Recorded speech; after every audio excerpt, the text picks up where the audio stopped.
Good morning everyone, কেমন আছে তো সবাই? আশা করছি সবাই ভালো আছো আর আমিও ভালো আছি। তো দেখতে পাচ্ছ যে সেদিন ধুয়ে দিয়েছিলাম, পর্দাগুলো লাগানো হয়েছিল না, সেগুলো এখন লাগিয়ে নিচ্ছি। এটা ওখানে ঘরে লাগালাম জানলাতে, আর এটা বাইরে। আর ওখানে দেখো আমার মেয়ে বিছানায় বসে বসে খেলছে। আমার শ্বশুরের যেহেতু শরীরটা ভালো নেই, তার জন্য ওকে বাইরে বসায়নি। বলেছি যে ডাক্তার বলেছে চিল্লাচিল্লি করা যাবে না, একটু ঘুমিয়েছে, কোনো আওয়াজ যেত না হয়। আর এই মেয়েকে নিয়ে তো সবসময় চিল্লাতেই হয়। তো ঘরে এসেছি আমি ওকে নিয়ে।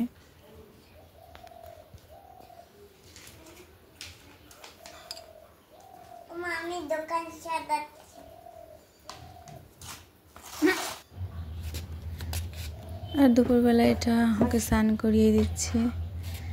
আজকে তোমাদের সঙ্গে একটি স্নানের ভিডিওটা শেয়ার করি। স্নান করতে নিলে ভীষণ খুশি হয়, আর খাবারের মধ্যে বসিয়ে দিলে তো আরও। আমি উষ্ণ গরম জল করে নিয়েছি, যেহেতু ওয়েদারটা একটু ঠান্ডা ঠান্ডা। উষ্ণ গরম জল করে তার মধ্যে এক মগ জল আমি উঠিয়ে রেখেছি ভালো জল দিয়ে স্নান করানোর জন্য। প্রথমে ওই গামলার জল দিয়ে আমি সাবান টাবানগুলো বসিয়ে নিই। আর চোখে জ্বালা করে, তো তার জন্য কেমন করে দেখো।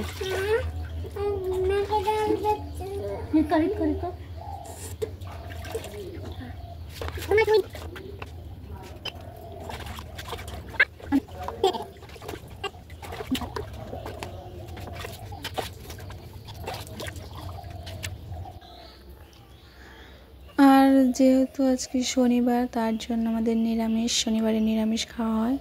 এখানে পনির রান্না করেছিল, করলা ভেজেছিল আর বেগুন ভেজেছিল। তো আমি খেয়ে নিচ্ছি। দেখো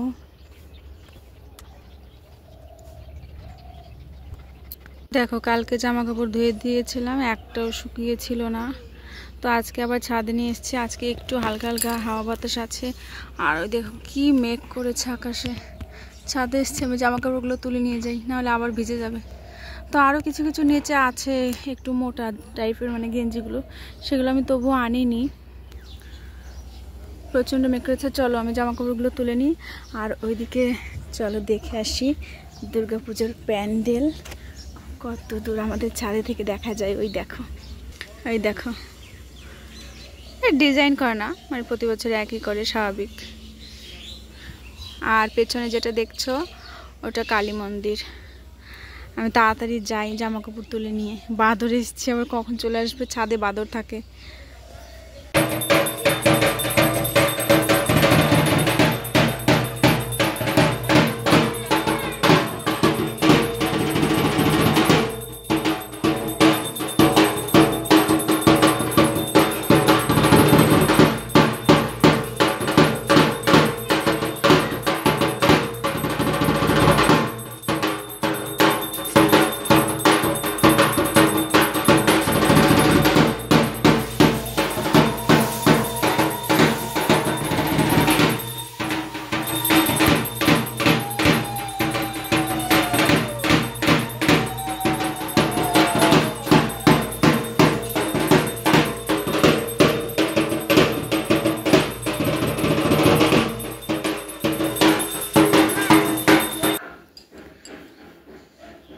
এটা যেদিন স্বাদ হয়েছিল, স্বাদের ভিডিওটা তো তোমাদের সঙ্গে শেয়ার করেছি। বলেছিলাম না স্বাদ, মানে বলাই হয়েছিল না কার স্বাদ। তোমার মেজো কাকা শ্বশুরের ছোটো ছেলের বইয়ের স্বাদ ছিল। আর সেদিন পাটা দাঁড় করে এসেছিলো, তো দাঁড় করা হয়েছে। আর পুজোটা দেখালাম, পাশের বাড়ি পুজো হচ্ছিলো, নারায়ণ পুজো না, সরি, বাড়ির পুজো আর মনসা পুজো, অনেকে বিশ্বহরি ঠাকুরও বলে, পুজো হচ্ছিলো। নিমন্ত্রণ ছিল আমাদের। বিকালবেলা এমনি মেয়েকে নিয়ে ঘুরতে গেছিলাম, রাত্রে খাওয়া দাওয়া করতে গেছিলাম।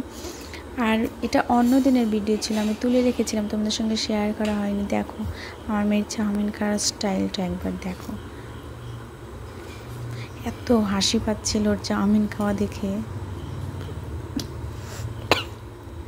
কিছুটা খেয়েছিল আর আমি খেয়ে নিয়েছিলাম বাদ বাকি। আর আমি চামচ চাচ্ছি, বলছে দেব না। তো চাউমিন খাওয়া হয়ে গেছে, ভাত অল্প একটু করা হচ্ছে, যেহেতু সবাই চাউমিন খেয়েছে, বেশি ভাত খাবে না, তার জন্য এখানে অল্প একটু ভাত নেওয়া হয়েছে, চাল নিয়ে রান্না করা হচ্ছে। তো আজকের মতো ভিডিওটা এই পর্যন্ত। সবাই ভালো